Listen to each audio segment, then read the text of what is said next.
Welcome to the Indie Author Showcase, the podcast by indie authors for indie authors. I am your host, Chad Robert Morgan, and let's get started. First of all, we got a lot of big releases coming out in May. Okay, let's start with friend of the show, Jennifer Milne. She's coming out with heartwarming horror. According to this, the book will take your breath away in more ways than one. The realization that without context, the plot of a heartwarming romantic comedy could just as easily be a horrifying horror film. Yeah, I believe she said that's coming out this May, so look forward to that. Remember, Jennifer Milne won our Book of the Year for last year, and that was some pretty stiff competition there. So I'm really confident in her writing abilities, and the fact that she's kind of getting into a little bit of horror kind of thing is very interesting. On top of that, we've talked about this book before, but May's coming up. May is the month that Aaron Lewis's book, There's No Grave Like Home, dig that title, is going to come out. So again, Aaron Lewis also won Book of the Year for her collection of short stories. In this book, Georgia never apologized for leaving her rural hometown as a teenager to become a stripper. Now, in her mid-40s, she finds her career prospers dwindling, as younger women are willing to break the club rules to compete for every dollar.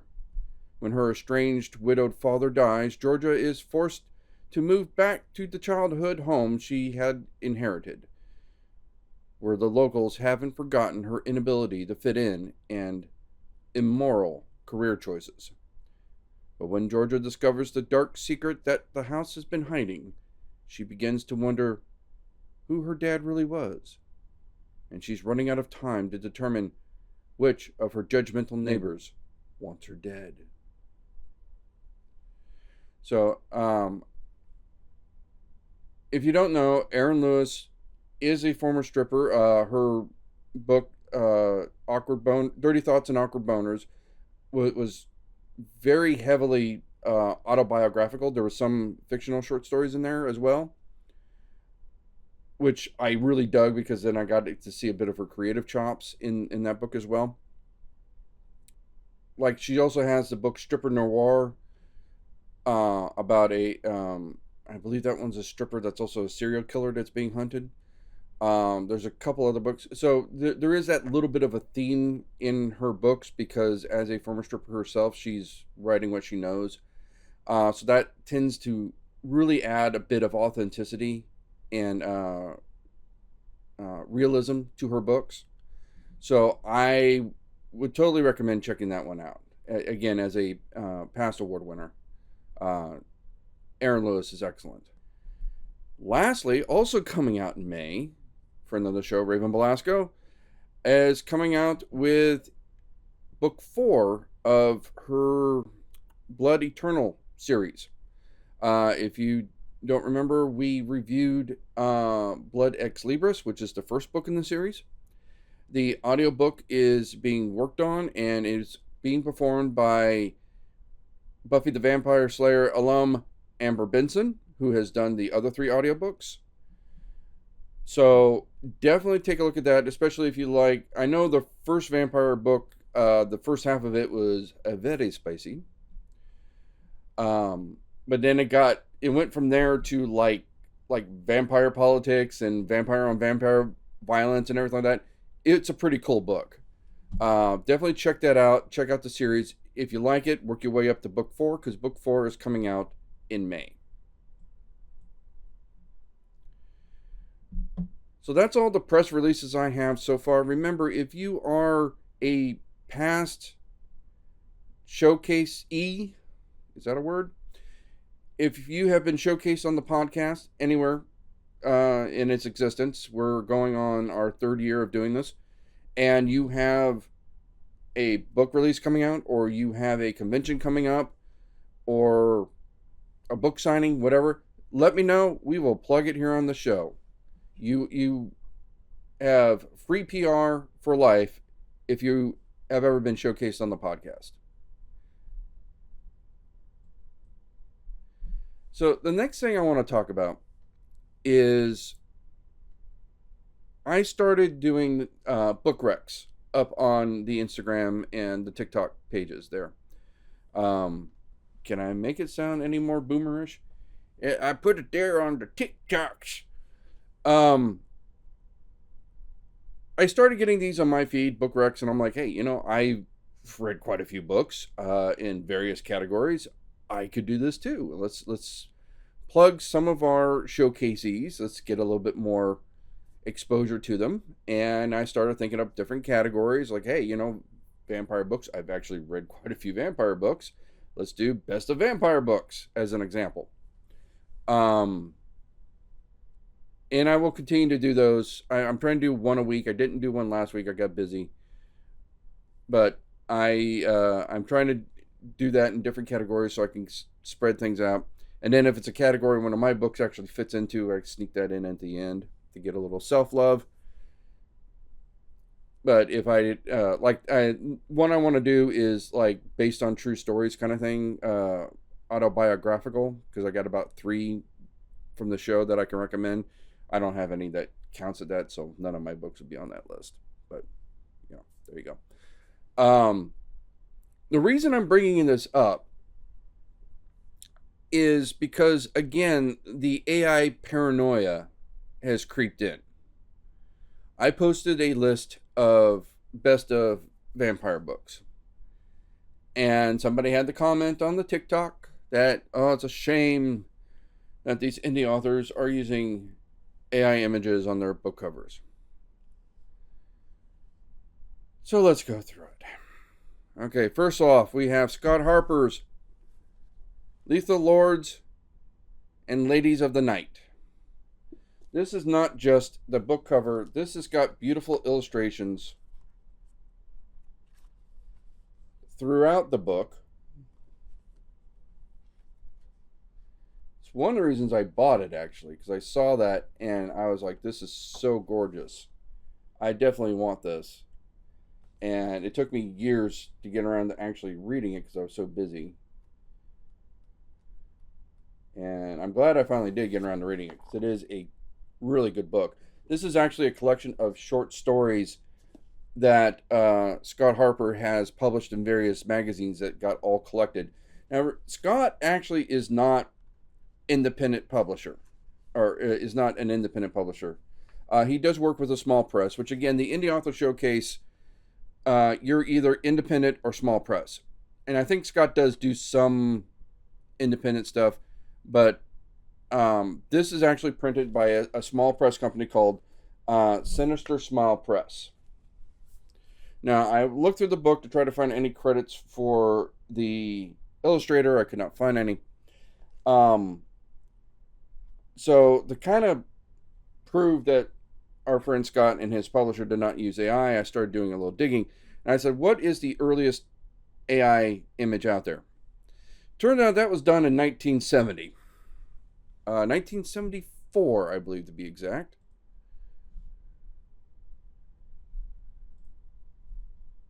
(1973), sorry. So that didn't help. So I did a little more research. I said, okay, when was the first publicly available AI art generation? And that would be Dolly in 2021. Then we get into Stable Diffusion and Midjourney in 2022. So AI imagery was at its infancy when this book was published in 2023. Now, could AI do these images today? I'm pretty confident that it could. Some of these are really good, though. Like that one? Okay, maybe. But where was that one with the... I would be hard-pressed, however. So, like, this one's really good. I don't know how well AI would do that, to be honest. But, again, the question is, can AI do it today? Probably. Could it do it in 2023 when this book was published? I would say, and you can tell me I'm wrong, that Midjourney, Stable Diffusion, that was all still very new. and getting it to this quality would have been a pretty remarkable feat, I think. Now again, AI has exploded since then. You could totally do it today, but this book wasn't published today. It was published in 2023. So the thing that this was AI generated art, I think, unless I got evidence to the contrary, I'm going to say no. So let's talk about Dicey Grinner's book. We posted Dicey Grinner's book, the Narcoleptic Vampire series, book 1. And the woman on the cover is actually a model. We've talked about this. I've interviewed Dicey before.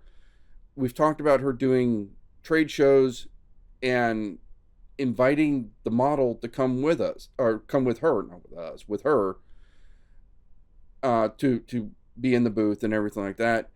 That is a real person named Jace Baptiste. And she's on the cover of all of her Sleepy Willow books from the entire series. So that's a real person. That's not AI generated. That is a real flesh and blood person that you can actually meet in person at some of these conventions. So we can debunk that one. Let's go on to Raven Belasco's book that we just talked about, Blood Ex Libris. Can we just admit this is like the least AI looking book cover in the history of book covers? Like, I don't know, this just doesn't have an AI look to it as far as I'm concerned. Right? So that's kind of a non-starter for me, I don't think.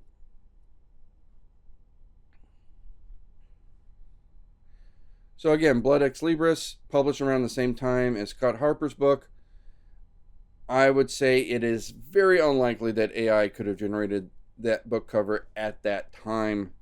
And the book cover does look it doesn't have an AI look to it anyway. So I'm going to say no on that one. So we got John Skipp and Craig Spector's The Light at the End. Okay, honestly, I don't know if that's AI generated or not. It is a subway tunnel with a light at the end. It could have been a stock footage photo. It could have been professionally done. It could have been AI generated. I have no reason to suspect it's AI generated. I have no way to disprove it's AI generated. It's a subway tunnel, right? I mean, the crux of the book takes place in subway tunnels in New York. It's a subway tunnel. Do I care? Right? There's nothing in this image that tells me that it's AI generated. Could it be? Yeah. It could have been. It could have also been hand done. It could have been a stock image. I have no idea. But nothing in this thing screams AI to me. So again, I don't know why people are jumping on the AI bandwagon for every little thing. So finally, we have my book, The Baby Eater, and I know for a fact this one was not AI generated because I worked with Chris Williams to make this cover. The Mononagal in the image is actually 3D modeled and rendered. I know because I did the rendering. Chris, I started the model. Chris took the model over and made her like really awesome. I did some touch-ups after that when I started to 3D print her. We rendered her. We did a AO rendering of it as well. And then Chris just did paint over after paint over after paint over of that black and white rendered image. The rest of the details in the background are all like stock images that he has pasted and tweaked and I mean it's hundreds of Photoshop layers, right? He did not just go make kick-ass book cover and spit it out. It was not going to work. He also did the original art with the Short Bites book. Again, Tik Balong is an actual 3D model that I rendered. I posed the Mononagal and Tik Balong together. I'm actually working on a 3D sculpt of the two of them fighting together. Then he took that in the Photoshop and just, again, paint layers over paint layers over paint layers. So, crop some stock images in there, all that kind of thing. So, totally not AI. I will say, for Fear, Chris did use some AI elements. We were working on the book cover, and he's like, yeah, I'm not going to be able to just type in do book cover and it's going to come up. There are some elements that he AI generated, but the whole thing is edited in Photoshop. Again, I have the Photoshop files with layers after layers after layers. So there might be an image or an element that's AI generated, but the book cover itself was hand created in Photoshop by Chris, which then and so that's the only one that has any AI at all in it. So that brings a bigger question. At what point do you call it AI generated, right? Because like Photoshop has a generative fill, right? You take out an element and you're like, oh, hey, just clean this up, do sample the background, or, I want to remove the text. So just do a generative fill and say remove text or something like that. Does that count as AI at that point? If you've used a little bit of AI to manipulate. I mentioned this in a previous podcast where they were talking about AI in film, or, oh no, it's horrible, you should never use AI and everything like that. And then they were talking about the generative fill in Photoshop. I'm like, oh no, but that's great. That's fantastic. You can use that. It's fine to manipulate an image as long as you're not creating an image. But what if you have an element that's AI generated, but it's only one piece of the bigger puzzle? Where do we draw the line? Okay. So now, as a joke, I did create a book cover purely from AI. And this was meant to be a April Fool's joke that nobody got. I was getting like, oh, congratulations on the new book. I'm like, no, this should be obvious that is not a real book. Nobody bought it. Everybody bought it. Everybody like, oh, wow, how did you write so fast? That's so awesome. That looks awesome. I can't wait to listen to the audiobook. And I'm like, oh God. If you clicked on the link to buy the book, there was a big page that basically said, April Fools, now here are all my real books. Which nobody clicked on. That is an example of an AI-generated book cover. And again, it was meant as an April Fool's joke, so don't hang me. It's not going to ever be published. There will never be a book, Sharks on the Bus. Not written by me, anyway. So real quickly, let's talk a little bit about Reverb. Now, I've talked about this in the past. This is a place where you can put your book up online as a PDF. You can place a bid, and people will accept that bid to read your book. And then in order to get the money, they have to either leave a review or leave a book report. Why a book report? Because technically you cannot pay for reviews on Amazon. So they have an option to not leave a review and still get the money in order to be compliant. The book report is probably more work than the review is, so you usually get a review. I have not gotten a book report yet. Now, these are honest reviews. They tend to be friendly reviews, but they're not guaranteed. My book, The Baby Eater, which is my most award-winning book, actually got a couple of mediocre reviews from BookReverb, and I was a little surprised. One of the problems I had with this is that they go up on Amazon as a non-verified review, which means you did not buy the book from Amazon. One author said that he tried something like that. He got so many unverified reviews that it got flagged as being suspicious. So I said, take it with a grain of salt. The reason I'm bringing BookReverb back up again is because they now have audiobooks. So the way it works is you put your book up on the site, you upload your promo codes from Audible, which is why they give you the promo codes, so you can give them away to get ARC reviews. So this is compliant with the system. This is how it's supposed to work, right? That's why they give you the promo codes. So the only downside is you're paying somebody to download a free book to then give a review. Now, there's been other websites where I have posted my promo codes. I would pay like $12 to put up like 100 promo codes. And people would download it for free. And then maybe you'd get 4 or 5 reviews out of that. Because there's no promise of a review. So BookReverb is definitely way more expensive, but I've already gotten like 10 good reviews out of the thing. So yeah, is it the most cost-effective way? No. Okay, it is a little pricey. The audiobooks actually charge, I think it's by the size of the book, because most of my books is a $10 fee. But one of the books is smaller and it's an $8 fee. So if you have like a Game of Thrones books, I'm wondering how big that thing is going to cost, right? It might be 15, I don't know. So it's a little bit expensive, but I'm getting some really good reviews out of the thing. And of course, the more reviews you get, the better the book looks, the more the algorithm picks it up. Give BookReverb a try if you have some audiobooks. I'm enjoying it.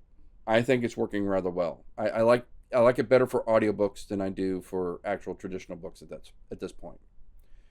Just because, again, it's using ACX's own audiobook promo codes, which is why they give it to you in the first place. So let's get into this week's showcase. Now, I want to start by saying one of the things that I try to do with this showcase is show books across various genres.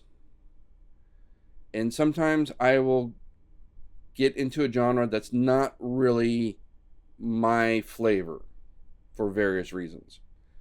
That doesn't necessarily mean that it's a bad book. Look at Jennifer Milne's book, Plain Princess Jane. Fantastic book. Not my vibe, right? I'm not reading little girl princess fairy tales. Doesn't mean it's a bad book. Quite the opposite. We gave it Book of the Year. But as a 54-year-old man, I'm not jonesing for preteen fantasy books. It's just not what I'm into.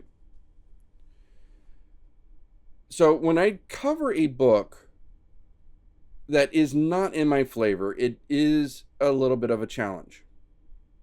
Because I want to be fair, I want to be objective, but I'm also trying to showcase something that is not something I actually might enjoy for myself, because it's not my thing. And that's fine, right? Some people look at my horror books and are like, oh no, I don't want to read a book about something that eats babies. That's fine. That's why I put it right there on the cover. I don't want any surprises, right? It is literally the few times when you can judge the book by its cover. That is what it's about. It is about a monster that eats babies. You can see that on the cover and go, nope, not for me. That's fine. I'm fine with that. So with that said, I dove into, this showed up on my Instagram feed as being dark and messed up and everything like that. And I was like, let's give this a shot. And this was supposed to be very spicy. So I'm like, ooh, well, this could be fun. We haven't done a lot of spicy things. We used to have a spicy ban, because I used to do this with my teenage son, and then he got tired of doing it. So now I do it solo. I am still looking for a co-host if anybody's interested. But I did this. I picked this book because it was short, it was spicy, and it was something very, very different. It was supposed to be all messed up and everything like that.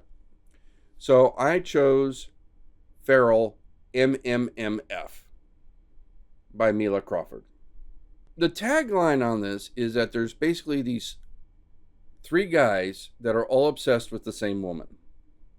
Okay, that sounds kind of interesting. Let's go with that. This was supposed to be a very, dark romance kind of thing. And they actually even have a warning at the beginning of the book.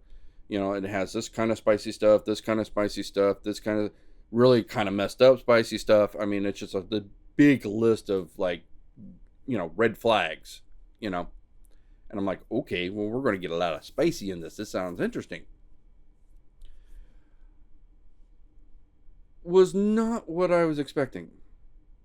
And it's kind of both a good thing and a bad thing, which makes it really hard to kind of tell you how I feel about this book. Obviously, it's on the showcase, so I'm recommending it, right? We don't bring books onto the showcase to tear it apart and say how bad it was.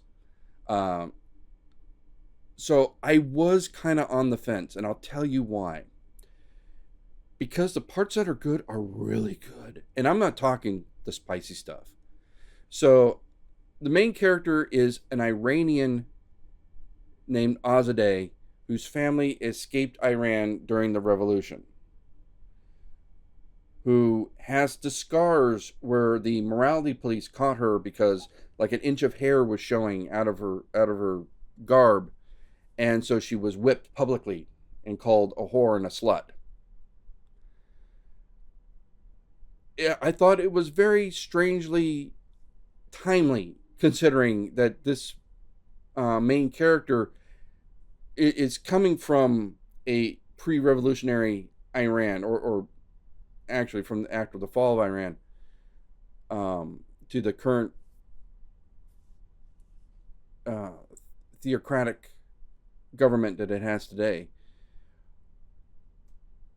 I think that brings a very interesting perspective, and there's a lot of discussion of what Iran was then versus what it is now. There's also a lot of discussion of a young girl from Iran who doesn't know the language and doesn't know the culture, trying to fit in here in America.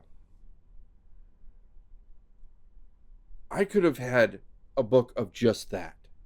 Like, that part was awesome. The book is told non-linearly, all right? It's constantly jumping back and forth in time and between character perspective, which on the audiobook was not as chaotic as that sounds.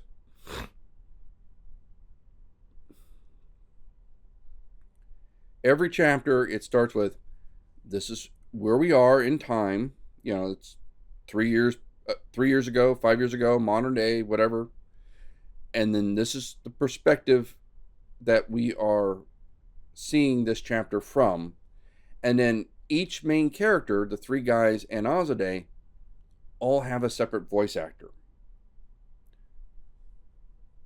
So on the audiobook, it was very clear whose perspective we were listening from and when in time it was listening from. It was not the least bit confusing. The parts of the book that I struggled with is, so just real quickly, we have basically three guys and a girl, and I was expecting all three guys to basically want to be with the girl, which they do. The part I wasn't really expecting based on the blurb was the three guys are also okay being with each other. Now, again, I'm not making judgments. There's nothing wrong with that. It's just not my flavor. Okay? So that's where I was a little turned off with the book. And if anything would have put it on the do not read list for me, it would have been the male on male spicy bits. Okay? But there was so much interesting stuff going on without the spice that I kind of wanted to keep going. And so I kind of stomached through the parts that I didn't care for. And again, it wasn't that it was badly written. It's just not my cup of tea. Which, again, is fine. We all have our genres of choice. We all have our flavors. Again, not a judgment thing, just a personal taste thing. That's fine. I will say the one spicy bit that I thought was very odd, and it kind of felt like she put it in there because it's like, man, I'm writing all this stuff and I haven't had any spice in it yet. So the main crux of the story is one of the three has betrayed her. And I don't want to get into who. You find that out in like chapter 1. It's not a big reveal that one of them has betrayed her. So Azadeh spends most of her days rescuing women from places like Iran and Afghanistan, places where she herself escaped from. And she has to come home because one of these three men has betrayed her.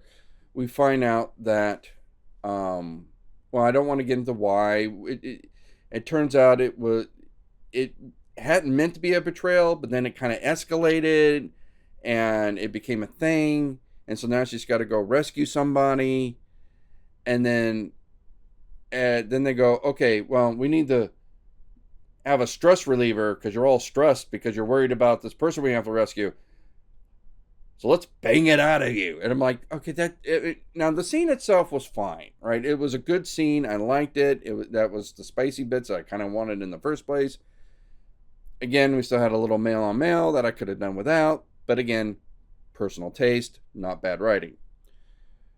It just felt like a really weird time to do it. Like we could have had a flashback. We could have had, something else. It's just, if I had to go rescue my daughter from terrorists a la Taken, I don't think I'm going to be in the mood to bang. That's just my opinion.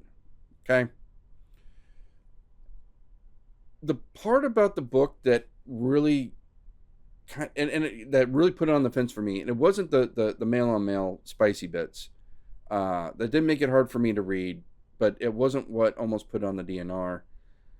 Or put it off the podcast. What put it off was there could have been so much more. This is a short book, and I kept checking to see if it's part of a series. Like, was I missing something? It does say it's like part of the Darkly Ever After, but also says it's a standalone. So maybe the reason why it felt like half a book is because it's part of a series. But I mean, there were so many, like there was all this detail put into Azadeh meeting Ezekiel in high school, and Ezekiel having a problem with his father, who was the local preacher, who wasn't a very good person. And then we sort of skip to when he meets Cyrus in juvie, and Azadeh's visiting them, and I'm like, why skip that part? Let's go into the incident that, I mean, and it explains what happened, but I don't want to explain. I want to see it. I want to feel it. Because it was a horrible experience for Ezekiel, and we sort of yada yada that part. And again, maybe it was yada yada because it's covered in another book. I don't know.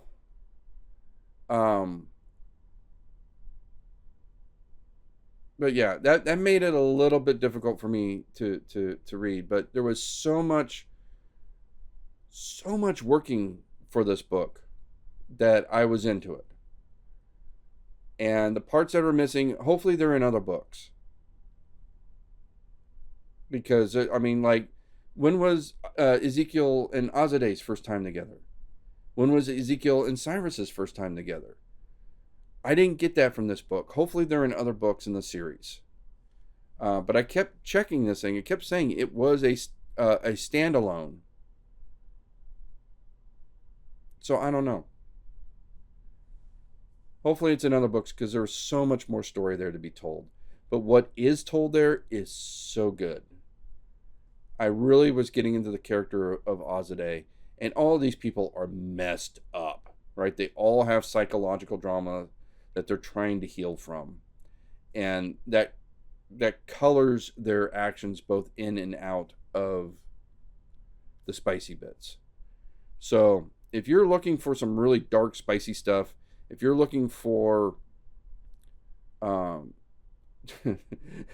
just some really messed up people trying to get their heads on straight, try Feral MMMF. And let me know if you're a fan of this series. Let me know if the parts that were missing are in other books, if there's more to this story than just this book, or have you read the entire series and you feel the same way, that there was stuff missing? So yeah, I don't know. Let me know. So that's the showcase for this week. I will be at Monsterpalooza at the end of May. That is looking so far to be a bit of a recession buster. They're telling how the tickets are starting to sell out. Please. I know I talked about WonderCon. WonderCon was quite slow. The economy is really tough. And remember, wherever you are, when you're seeing gas prices, here in California, they're at least $2 a gallon more. I was driving around yesterday seeing gas prices easily passing $6 a gallon. So, I mean, it's just hard for people to travel when the cost of fuel is so high. And that makes the cost of everything else expensive, which means disposable income starts going away. So supporting your independent author is becoming more and more of a challenge. And for everyone who actually goes out and buys a book, thank you, because we're all in this together at this point, and support your local indie author. Now remember, if you're seeing a clip of me here on the TikToks or the Instagram, this is just a little clip of the podcast as a whole. We run it through a program called Opus Clip that cuts it for social media. If you are interested in anything you see on this little clip, come check out the full podcast. You can find it on Spotify, YouTube, Podbean. You can also support us here at the Indie Author Showcase by getting your official Indie Author Showcase merch. You can find that at shopspectralink.com. You can also order any of our books from shopspectralink.com. You can see me at the conventions. I will be at Monsterpalooza at the end of May. You can also join our Patreon at patreon.podbean.com/Indie Author Showcase. And then the easiest, cheapest way to support the podcast is just to like and subscribe. Let people know, I saw this podcast, I thought it was really interesting. Give it a go. Give it a check out. We have interviews, we have books that we showcase, and we talk about things going on affecting the lives of indie authors. So if you're an indie author like us, sign up. If you just want to support indie authors and you want to know what your next great read is going to be, follow the podcast. Until then, folks, keep on reading.